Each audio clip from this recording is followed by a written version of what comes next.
If you like my video, do subscribe my channel, like the videos and share with your friends. Hello dear students, welcome back to my channel. In this video lecture, we are going to discuss Bhakta Kavi Narsimha Mehta University Junagadh BCom and BBA Semester 4 NEP 2020 subject AEC English Language 4 topic model paper. તો students તમારી આજની જે પરીક્ષા છે એમના માટે એક sample paper મેં તૈયાર કર્યું છે કે તમને ઓવરઓલ સિલેબસનો એક આઈડિયા મળે કે કયો ટોપિક છે, કેટલા માર્ક્સનો પૂછવાનો છે, કેટલા ઓપ્શન્સ રહેશે અને કેટલા ટોપિકના કેટલા માર્ક્સ રહેશે અને કદાચ એટલા માર્ક્સનો ક્વેશ્ચન છે તો એમાં તમારે કેટલું લખવાનું રહેશે. તો વિડીયો કમ્પ્લીટલી જોજો. જો વિડીયો પર નવા હોય, સબસ્ક્રાઇબ ન કરી હોય ચેનલને તો સબસ્ક્રાઇબ કરી દેજો, જેથી કરીને મારા ન્યૂ વિડીયોઝ નોટિફિકેશન તમને તરત જ મળશે. So let start the video. તો અહીંયા મોડેલ પેપર મેં આપેલું છે બીકોમ બીબીએ સેમેસ્ટર 4 ઇંગ્લિશ સબ્જેક્ટનું. આ તમારો સિલેબસ નવો છે, અત્યારે 2024થી જ આ લાગુ પડેલો છે, તો તમારું ફર્સ્ટ ટાઈમ આ પેપર હશે. તો આઈ થિંક યુટ્યુબ પર તો આ જે મોડેલ પેપર છે તમને કંઈ જોવા જ નહીં મળે, કેમ કે મેં એક સેમ્પલ પેપર તૈયાર કર્યું છે સ્ટુડન્ટ્સ માટે. ન્યૂ સિલેબસ છે તો એક્ઝામનું તમારું પેપર કેવું રહેશે. તો અહીંયા તમને ઓલરેડી આપેલું છે કે તમારા ટોટલ માર્ક્સ જે છે એ 25 રહેશે અને તમારો જે ટાઈમિંગ છે 1 કલાકનો રહેશે, એટલે કે 2 થી 3નું તમારું 1 કલાકનું પેપર રહેશે. તો અહીંયા ફર્સ્ટ ક્વેશ્ચન જોઈએ છે, answer the questions in 1 line each any 4 અને 4 માર્ક્સ. તો તમને અહીંયા 4 માર્ક્સના પ્રશ્નો પૂછાવાના છે અને કયા પ્રકારના પ્રશ્નો છે તો કે 1 લાઇન ક્વેશ્ચન્સ છે. 1 લાઇન ક્વેશ્ચન્સ એટલે કે એક વાક્યોના પ્રશ્નો કે જેનો આન્સર તમારે 1 થી 2 લાઇનમાં લખવાનો રહેશે. આ જે ક્વેશ્ચન્સ છે એ તમને ટેક્સ્ટમાંથી પૂછાશે કે જે આપણી 3 સ્ટોરીઝ છે, રોમેન રોલાન્ડ, અબ્દુલ કલામની પાવર ઓફ પ્રેયર અને question of English by Ramachandra Guha, જે 3 સ્ટોરી મેં તમને કરાવી છે એમાંથી એક વાક્યોના પ્રશ્નો પૂછાશે. હવે તમને 6 ક્વેશ્ચન પૂછાશે, એમાંથી તમારે લખવાના કેટલા છે 4 ક્વેશ્ચન્સ, માત્ર 4 ક્વેશ્ચન આન્સર જ આપવાના છે. ફર્સ્ટ ક્વેશ્ચન જોઈએ છે, હુ વોઝ રોમેન રોલાન્ડ. તો રોમેન રોલાન્ડ કોણ હતા? તો ઓલરેડી આપણે ક્વેશ્ચન આન્સરના વિડીયોઝમાં ડિસ્કસ કરેલું છે કે રોમેન રોલાન્ડ છે એ એક ફ્રેન્ચ રાઇટર હતા અને જેમણે સ્વામી વિવેકાનંદની ખૂબ જ પ્રશંસા કરી છે. નેક્સ્ટ ક્વેશ્ચન છે, what was Abdul Kalam's belief about prayer. Abdul કલામની જે બિલીફ છે પ્રેયર માટેની એ શું છે? તો ડૉક્ટર અબ્દુલ કલામ જે માનતા હતા કે prayer brings inner peace, confidence and wisdom, કે પ્રાર્થનાને કારણે આપણા જીવનમાં એક ઇનર પીસ એટલે કે એક માનસિક શાંતિ મળે છે, કોન્ફિડન્સ આત્મવિશ્વાસ વધે છે અને વિઝડમ એટલે કે આપણે એકદમ સમજુ વ્યક્તિ બનીએ છીએ. નેક્સ્ટ ક્વેશ્ચન છે, હુ ઇઝ રામચંદ્ર ગુહા. તો રામચંદ્ર ગુહા કોણ હતા? તો રામચંદ્ર ગુહા જે છે એક ઇન્ડિયન હિસ્ટોરિયન અને રાઇટર હતા, ભારતના એક ઇતિહાસકાર હતા અને એક લેખક હતા. નેક્સ્ટ છે, what was significance of Swami Vivekananda speech at the world parliament of religion. હવે સ્વામી વિવેકાનંદે 1893માં વિશ્વ ધર્મ પરિષદ યોજાઈ હતી, ત્યારે ભારતનું પ્રતિનિધિત્વ કરી અને યુએસની અંદર શિકાગોમાં ગયેલા. તો એમની સ્પીચનું મહત્વ શું હતું? So a speech on religious tolerance and unity made a huge impact.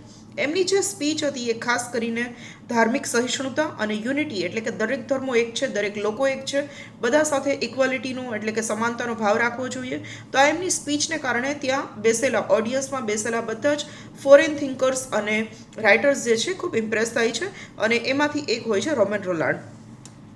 Next છે, what was the main message of the passage the power of prayer. હવે ડૉક્ટર એપીજે અબ્દુલ કલામનું જે લેસન છે પાવર ઓફ પ્રેયર, પ્રાર્થનાની શક્તિ, તો એમનો મેઇન મેસેજ શું છે? So the passage highlights the power of prayer in bringing strength, peace and purpose in life. કે આપણા જીવનમાં પ્રાર્થનાનું મહત્ત્વ શું છે? તો કે પ્રાર્થનાને કારણે આપણને જીવનમાં હિંમત મળે છે, એક મેન્ટલ પીસ મળે છે અને આપણા લાઈફનો જે ગોલ છે, પર્પઝ છે, ઓબ્જેક્ટિવ છે, આપણા લાઈફનો જે હેતુ છે એ આપણને રિમાઇન્ડ કરાવે છે. તો આપણે જીવનમાં શું કરવું જોઈએ એનો આપણને રસ્તો મળે છે. નેક્સ્ટ છે, how did English benefit Indians after independence. તો ઇંગ્લિશને કારણે આપણને ઇન્ડિયન્સને શું બેનિફિટ થયો છે સ્વતંત્રતા મેળવ્યા પછી? So it allowed Indians two connect with the world, access knowledge in science, technology and literature. તો સૌથી પહેલાં તો આપણે દુનિયાના કોઈ પણ વ્યક્તિ સાથે કનેક્ટ થવા માટે, વાતચીત કરવા માટે, કોમ્યુનિકેશન કરવા માટે, બુક્સ વાંચવા માટે, કોર્સ વર્ક કરવા માટે અથવા તો કોઈ પણ સ્ટડી કરવા માટે ઇંગ્લિશ છે ઓફિશિયલ લેંગ્વેજ છે એટલે ઇમ્પોર્ટન્ટ છે. નોલેજ મેળવવા માટે સાયન્સ, ટેકનોલોજી, લિટરેચર, કમ્પ્યુટર, કોઈ પણ ફિલ્ડનું નોલેજ મેળવવું હોય તો ઇંગ્લિશ એક કોમન લેંગ્વેજ છે, કેમ કે અત્યારે મોસ્ટલી બુક્સ ઇંગ્લિશમાં હોય છે. If you have a good command over the English, then you can read all the books, you can study, you can travel, you can work in abroad. So English is important. તો અહીંયા આપણે 6 questions જોયા છે. હવે આપણે જોવાના છે next questions. તો ક્વેશ્ચન નંબર 1B છે. હવે અહીંયા તમને ક્વેશ્ચન્સ ઇન બ્રીફ આપેલું છે એટલે કે તમને ટેક્સ્ટમાંથી એ લોકો 3 થી 4 વાક્યોમાં તમે આન્સર આપી શકો એવા ક્વેશ્ચન્સ પૂછશે, જેને ક્વેશ્ચન ઇન બ્રીફ કહેવાય છે. અને એ તમને ટોટલ 2 લખવાના છે. તમને 3 આપેલા હશે, એમાંથી તમારે 2 લખવાના છે. અને એના માર્ક્સ ઓલરેડી અહીંયા આપેલા છે કે માર્ક્સ કેટલા છે, તો કે 6 છે. એટલે એક ક્વેશ્ચનનો કેટલા માર્ક્સ રહેશે? 3 માર્ક્સ રહેશે. એટલે તમારે 3 થી 4 વાક્યોનો આન્સર લખવાનો રહેશે. તો મેં મારા ક્વેશ્ચન આન્સરના વિડીયોઝ તમને સમજાવ્યા છે. તો એની અંદર દરેક સ્ટોરીના આવી રીતે બ્રીફ ક્વેશ્ચન્સ મેં 5 આપેલા હતા. તો એમાં આપણે ડિટેલમાં જોયેલું હતું. ફર્સ્ટ ક્વેશ્ચન જોયું છે, how did English become important language in India? English છે એ ઇન્ડિયાની અંદર ઇમ્પોર્ટન્ટ લેંગ્વેજ કઈ રીતે બને છે? So during British rule English was adopted as the official language for administration, education and communication. કે જ્યારે 1947માં ભારત દેશ આઝાદ થયો એ પહેલાં જ્યારે બ્રિટિશર્સ ભારત પર જે રાજ કરતા હતા ત્યારે ઇંગ્લિશને એક ઓફિશિયલ લેંગ્વેજ તરીકે એડોપ્ટ કરવામાં આવી હતી. અને એડમિનિસ્ટ્રેશન એટલે કે વહીવટી વિભાગમાં, શિક્ષણ વિભાગમાં અને વાતચીતના માધ્યમ તરીકે ઇંગ્લિશનો મેક્સિમમ એ લોકો યુઝ કરતા હતા. Even after independence in 1947 it remain dominant in government, law and business. અત્યારે 1947માં ભારત દેશ આઝાદ થઈ ગયો છે ને એટલા વર્ષો પછી પણ ઇંગ્લિશ જે છે એ ઇન્ડિયાની એક ઓફિશિયલ લેંગ્વેજ છે. અને ખાસ કરીને ગવર્મેન્ટ, લો, બિઝનેસ અને દરેક ફિલ્ડની અંદર ઇંગ્લિશ જે છે એ યુઝ થાય છે. નેક્સ્ટ ક્વેશ્ચન જોયો છે, how did prayer help doctor Kalam in his early life? તો ડૉક્ટર કલામનું જે પહેલાંનું જે જીવન હતું, બાળપણનું જીવન, સ્કૂલિંગનું જીવન, તો એ દરમિયાન ડૉક્ટર કલામને પ્રેયરને કારણે શું મદદ મળી? Answer is doctor Kalam faced many struggles in his early life. કે ડૉક્ટર કલામે પોતાના જીવનમાં ઘણા બધા સ્ટ્રગલ્સ ફેસ કર્યા. શું કામ? કે he was coming from a very poor family, કે બહુ ગરીબ ઘરમાંથી, લોઅર મિડલ ક્લાસ ફેમિલીમાંથી આવતા હતા. Prayer give him a peace of mind, help him to stay focus on his goals and provided comfort during tough time. તો પ્રેયરને કારણે એમને એક માનસિક શાંતિ મળે છે જ્યારે પણ મુશ્કેલીનો સમય હોય છે ત્યારે. બીજું કે એમને એમના ગોલ અચીવ કરવા માટે કોન્સન્ટ્રેશન મળ્યું છે. અને પ્લસ મુશ્કેલીના સમયમાં એને કમ્ફર્ટ ઝોન મળ્યું છે પ્રેયરને કારણે. નેક્સ્ટ ક્વેશ્ચન જોઈએ છે, what was the significance of Swami Vivekananda's visit to Chicago in 1893? તો સ્વામી વિવેકાનંદે શિકાગોની અંદર 1893માં વિશ્વ ધર્મ પરિષદમાં યોજાય છે ત્યારે ભારતનું પ્રતિનિધિત્વ કરવા માટે જાય છે. તો ત્યારે એક સ્પીચ આપે છે અને સ્પીચનું મહત્વ શું હોય છે? સો in 1893 Swami Vivekananda travel to Chicago for the world parliament of religion. કે વિશ્વ ધર્મ પરિષદ માટે સ્વામી વિવેકાનંદ છે શિકાગો જાય છે. અને એમની સ્પીચ હતી રિલિજિયસ ટોલરન્સ પર. Unity of all religions made a great impact and attracted many people from the different countries. તો જ્યારે વર્લ્ડ પાર્લિયામેન્ટ ઓફ રિલિજન્સ યોજાય છે ત્યારે સ્વામી વિવેકાનંદ એક સ્પીચ આપે છે અને એમાં એ ધાર્મિક સહિષ્ણુતાની વાત કરે છે. બધા જ ધર્મો એક છે એવી વાત કરે છે. તો એને કારણે ત્યાં બેસેલા અલગ અલગ કન્ટ્રીમાંથી આવેલા લોકો ઉપર ખૂબ ઇમ્પ્રેશન સારી પડે છે.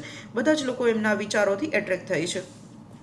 તો આ રીતે તમને 3 ક્વેશ્ચન્સ પૂછાશે, જેમાંથી તમારે 2 ક્વેશ્ચન આન્સર આપવાના રહેશે અને એના 6 માર્ક્સ રહેશે. તો તમારે આ રીતે 3 થી 4 વાક્યોનો એક આન્સર આપવાનો થશે. નેક્સ્ટ આપણે જોઈએ છે, prepare the dialogues on the following. તો તમને અહીંયા ડાયલોગ્સ આપેલા હશે. ડાયલોગ્સ કોઈ પણ 3 તમને ઇન્સ્ટ્રક્શન્સ આપેલી હશે અને એમાંથી તમારે કોઈ પણ 2 ટોપિક પર ડાયલોગ્સ લખવાનું રહેશે. અને એ જે ડાયલોગ્સ જે છે એ ટોટલ 5 માર્ક્સના રહેશે. એટલે એક ડાયલોગનો જે માર્ક્સ છે એ 2.5 જેવા રહેશે. તો તમારે 4 થી 5 લાઈનનો ડાયલોગ્સ બનાવવાનો રહેશે. તો તમને આ રીતે એક્ઝામમાં ઇન્સ્ટ્રક્શન્સ આપેલી રહેશે કે dialogue to open a saving account in a bank. કે બેંકની અંદર સેવિંગ એકાઉન્ટ ઓપન કરાવવું છે તો તમે ડાયલોગ બનાવો. તો ડાયલોગ રાઇટિંગનો જે વિડીયો તમે જોયો હશે તો તમને ખ્યાલ હશે. ન જોયો હોય તો એક વખત રિફર કરી લેજો કે એમાં bank, railway, college, railway station, અલગ અલગ જે યુનિવર્સિટી આપેલા ટોપિક્સ છે એ દરેક ટોપિક પર મેં 5 ડાયલોગ્સ બનાવી અને તમારી સામે વિડીયો લેક્ચર્સ મૂકેલો છે. તો અત્યારે ખાલી આપણે સેમ્પલ જોયો છે, એટલે એક ટોપિક લીધો છે કે એ બેંકની અંદર સેવિંગ એકાઉન્ટ ઓપન કરવું છે તો એનો ડાયલોગ બનાવો. તો આ ડાયલોગ ઓલરેડી આપણે ડાયલોગ રાઇટિંગના વિડીયોની અંદર જોઈ ગયા છે. તો તમારે અહીંયા શું કરવાનું છે, કસ્ટમર અને બેંક ઓફિસર એ 2 કેરેક્ટર લેવાના છે. કસ્ટમર છે એ સેવિંગ એકાઉન્ટ ઓપન કરવા માટે જાય છે બેંકમાં અને બેંક ઓફિસર સાથે વાત કરે છે. સો here customer says, I would like to open a saving bank account. કે મારે સેવિંગ બેંક એકાઉન્ટ ઓપન કરાવવું છે. બેંક ઓફિસર કહે છે, sure, do you have your ID and address proof. કે તમે આઈડી એટલે Aadhaar card, PAN card, driving licence લાવ્યા છો અને આઈડી પ્રૂફ છે તમારી પાસે. કસ્ટમર કહે છે, yes, I have my Aadhaar card and utility bill. કે હા, મારી પાસે મારું લાઇટ બિલ છે અને આધાર કાર્ડ છે. Bank officer, great, please fill out this form, કે બેંક ઓફિસર કહે છે કે આ ફોર્મ ભરી દો. Customer, how much do I need to deposit to start an account, કે મારે કેટલા પૈસા જમા કરવા પડશે અકાઉન્ટ ઓપન કરવા માટે. Bank officer, you need to deposit at least 500, કે તમારે માત્ર 500 રૂપિયા તમે જમા કરશો અને તમારું બેંક અકાઉન્ટ ઓપન થઈ જશે. તો આ આપણો હતો આપણો ફર્સ્ટ ડાયલોગ. હવે જોઈએ છે સેકન્ડ ડાયલોગ, એ છે draft dialogue to ask for a restaurant in a hotel. હવે હોટલની અંદર કોઈ સ્ટે કરેલું છે અને એ રેસ્ટોરન્ટ ખબર નથી એમને કે કયા ફ્લોર પર છે, કઈ જગ્યાએ છે, તો એ રિસેપ્શનિસ્ટને પૂછે છે. તો અહીંયા આપણે બે કેરેક્ટર મૂકશું, એક છે ગેસ્ટ અને એક છે રિસેપ્શનિસ્ટ. તો ગેસ્ટ પૂછે છે is there a restaurant in a hotel, કે હોટલની અંદર આ રેસ્ટોરન્ટ છે, કેમ કે ઘણી હોટલમાં નથી હોતા તો બહાર જમવું પડે છે. તો પહેલાં તો પૂછે છે કે રેસ્ટોરન્ટ છે. Receptionist, yes our restaurant is on the ground floor, કે હા ગ્રાઉન્ડ ફ્લોર પર અમારું રેસ્ટોરન્ટ છે. Guest, what time does it open, કે અહીંનો ટાઈમિંગ શું છે ઓપન થવાનો. સવારે 7 વાગે ઓપન થાય છે, 10 વાગે બંધ થાય છે. Guest, great I will go there for dinner, કે હું રાતનું જમવાનું લેવા માટે ત્યાં જઈશ. રિસેપ્શનિસ્ટ, એન્જોય યોર મિલ, કે તમે તમારું મિલ એન્જોય કરો. તો આ હતો આપણો સેકન્ડ ડાયલોગ, જે હતું હોટેલની અંદર રેસ્ટોરન્ટ માટે કોઈ ગેસ્ટની ઇન્ક્વાયરી હતી. હવે આપણે જોઈએ છે third dialogue, draft dialogue between student and professor for the submission of assignments. હવે વિદ્યાર્થીઓને અસાઇનમેન્ટ્સ પ્રોફેસર પાસે સબમિટ કરવાના છે, તો એમના માટે સ્ટુડન્ટ અને પ્રોફેસર બે કેરેક્ટર ઉપરનો ડાયલોગ છે. તો તમને જે રીતે તમને ઇન્સ્ટ્રક્શન્સ પૂછાયેલી હોય એ રીતે તમારે કેરેક્ટર ડિસાઇડ કરવાના છે, અને આ રીતે તમારે બંને કેરેક્ટરને સાઈડમાં મૂકી અને આ રીતે વચ્ચે વચ્ચે કોલન કરી દેવાનું છે. અને પછી તમારે એમનો જે ડાયલોગ છે, એ લોકો શું વાતચીત કરે છે એ લખવાનું રહેશે. તો સ્ટુડન્ટ કહે છે sir I have completed my assignments, here it is, કે અહીંયા મારા અસાઇનમેન્ટ્સ છે અને મેં મારા અસાઇનમેન્ટ્સ તમને સબમિટ કર્યા છે, કમ્પ્લીટ થઈ ગયા છે એટલે. પ્રોફેસર કહે છે thank you, let me check it, કે હું ચેક કરી લઉં છું. Student, I worked really hard on it, કે મેં સર ખૂબ મહેનત કરી છે આના પર. Professor, I can see that you have done a good job, કે હા હું જોઈ શકું છું કે તે ખૂબ મહેનત કરી છે. Student, thank you sir. Professor, keep up the good work. Professor કહે છે કે આવું જ સરસ કામ કરવાનું ચાલુ રાખજો. તો આ રીતે આપણા 3 ડાયલોગ્સ આપણે અહીંયા જોઈએ છે. 3માંથી તમારે કોઈ પણ 2 જ લખવાના છે. તમને જે સૌથી સારા ફાવે, જેના પર તમે ઇંગ્લિશમાં સરસ રીતે ડાયલોગ બનાવી શકો એ તમે લખજો. તો નેક્સ્ટ ક્વેશ્ચન જોઈએ છે, question number 2B, read the passage and answer the questions given below. તો અહીંયા તમને એક પેસેજ આપેલો હશે અને આ જે પેસેજ છે, પેસેજ મીન્સ કે એક પેરેગ્રાફ આપેલો હશે, કે જે પેરેગ્રાફના નીચે તમને 5 ક્વેશ્ચન્સ આપેલા હશે અને એ જે ક્વેશ્ચન્સ છે એના ટોટલ 5 માર્ક્સ રહેશે, એટલે એક ક્વેશ્ચન 1 માર્કનો રહેશે. મારા કોમ્પ્રિહેન્શનના વિડીયોની અંદર મેં 3 પેસેજ તમને આપેલા હતા અને તમને ટેકનિક સમજાવી હતી કે તમે ઓછા ટાઈમમાં ક્વેશ્ચન આન્સર કઈ રીતે મેળવી શકો છો. તો આ રીતે તમને પેરેગ્રાફ એક્ઝામમાં આપેલો હશે, નીચે તમને 5 ક્વેશ્ચન્સ આપેલા હશે. એ 5 ક્વેશ્ચનના આન્સર છે એ તમારે પેરેગ્રાફમાંથી શોધવાના રહેશે. તો અહીંયા what is the main job of a farmer, પહેલો ક્વેશ્ચન છે. સેકન્ડ છે why is farming hard work, farming hard work શું કામ છે. નેક્સ્ટ છે what do farmers do besides grow crops, કે પાક ઉગાડવા સિવાય ફાર્મરનું બીજું શું કામ હોય છે. નેક્સ્ટ છે how does the government help farmers, government ફાર્મર્સને કઈ રીતે મદદરૂપ થાય છે. અને લાસ્ટ ક્વેશ્ચન છે why should people respect farmers, કે લોકોએ ફાર્મર્સથી રિસ્પેક્ટ શું કામ કરવી જોઈએ. તો આ જે ક્વેશ્ચન છે ઓલરેડી આપણે કોમ્પ્રિહેન્શનના વિડીયોની અંદર શીખી ગયા છે. તો તમારે શું કરવાનું છે એની ટેકનિક તમને સમજાવી દઉં છું, કે તમને કોઈ પેરેગ્રાફ આપે છે, નીચે 5 ક્વેશ્ચન્સ આપે છે, તો સૌથી પહેલાં ક્વેશ્ચન્સ વાંચવાના છે, 1 થી 2 વાર ક્વેશ્ચન્સ વાંચવાના છે, જ્યાં સુધી તમને ક્વેશ્ચન્સ યાદ રહી જાય, અને ત્યાર પછી તમારે પેરેગ્રાફ વાંચવાનો છે અને જે તમને ક્વેશ્ચન આન્સર મળે છે એના નીચે અંડરલાઇન કરી અને તમારે આન્સર શીટમાં લખી લેવાના છે. તો આનાથી ઝડપથી તમે ક્વેશ્ચન આન્સર શોધી શકશો. તો હવે આપણે જોઈએ છે next question. Question number 3A, change the following sentences into passive voice. હવે તમને એક્ટિવ વોઇસના 3 વાક્યો આપેલા હશે, એને તમારે પેસિવ વોઇસમાં ફેરવવાના છે. મેં મારા પ્લેલિસ્ટ પર વિડીયો પણ મૂકેલો છે, એક તો એક્ટિવ પેસિવ વોઇસનો અને એક એક્સરસાઇઝનો. તો એમાં મેં દરેક ટેન્સ અને દરેક પ્રકારના જે નિયમો છે એક્ટિવ પેસિવ વોઇસના બધા જ એક્સપ્લેન કર્યા છે એક્ઝામ્પલ વાઇઝ. તો જે લોકો વિડીયો જોયો હશે એ લોકોને એક્ટિવ પેસિવ બહુ ઇઝી લાગશે. અહીંયા તમને 3 સેન્ટેન્સ આપેલા છે, અહીંયા તમને કોઈ ઓપ્શન નહીં મળે અને અહીંયા તમને 3 માર્ક્સ આપેલા છે, એક સેન્ટેન્સનો 1 માર્ક રહેશે. તો અહીંયા છે my friend has help me, answer આવશે I have been helped by my friend. Next છે what did you buy from the market, તો આન્સર આવશે what was bought by you from the market. Next છે finish this chapter first, answer આવશે let this chapter be finished first. તો જ્યારે પણ તમે sentence જો અને સ્ટાર્ટિંગ તમારું વર્બથી શરૂ થયું હોય તો અહીંયા ફિનિશ છે એ વર્બ છે, તો વર્બથી શરૂ થયું હોય તો તમારે જે સેન્ટેન્સ જે છે પેસિવનું લેટથી શરૂ કરવાનું રહેશે. તો આ રીતે એક્ટિવ પેસિવ વોઇસ મેં ડિટેલમાં વિડીયો મૂકેલો છે, તમે જોઈ શકો છો. અત્યારે ખાલી સેમ્પલ પેપર છે તો આપણે ડિટેલમાં ચર્ચા નથી કરતા. તો હવે ક્વેશ્ચન નંબર 3B જે છે નેક્સ્ટ ક્વેશ્ચન જોઈએ છે.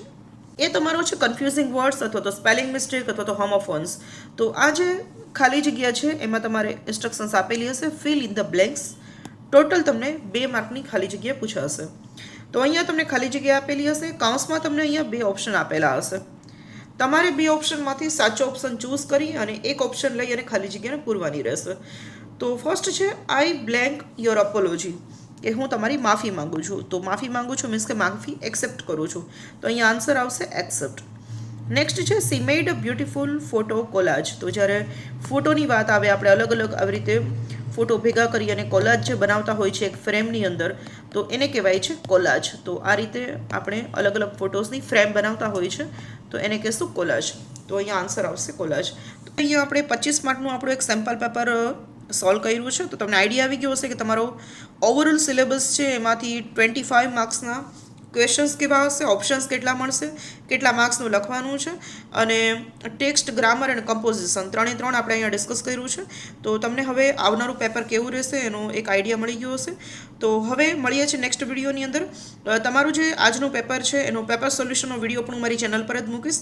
તો ચેનલ સબસ્ક્રાઈબ કરી લેજો.